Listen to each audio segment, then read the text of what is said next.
Magluto muna tayo ng ginataang gulay. Ayan nga, sinangkotsa ko lang yung konting pork at ginisa ko yung bawang, sibuyas at luya. And then, nilagay ko na yung gata.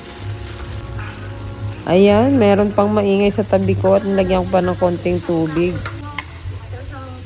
Tapos, ayan, halu-haluin lang natin hanggang yung mga kumapit sa kawali na pinagsangkotsahan ay mawala din.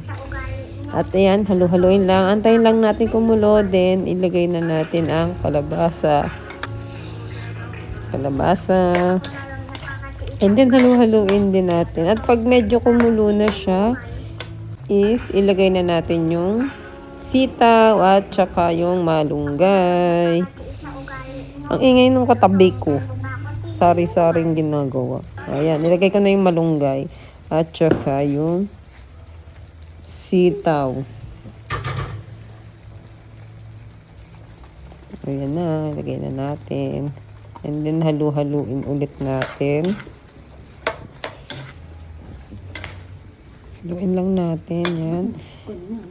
At nag-add din ako ng konting tubig pa kasi masyado siyang malapot.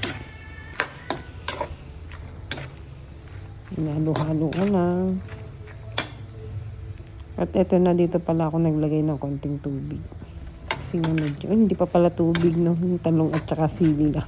Sili pa lang pala. Yan pala, dyan pala ako nag-add ng tubig. Kasi nga parang feeling ko na kulangan sa tubig. At saka yan, hinalo-halo ko lang until mamix silang lahat. At ngayon, maya-maya ay pabayaan na natin siya dyan na maluto sila. Ayan, tinakluban ko lang. At ayan na.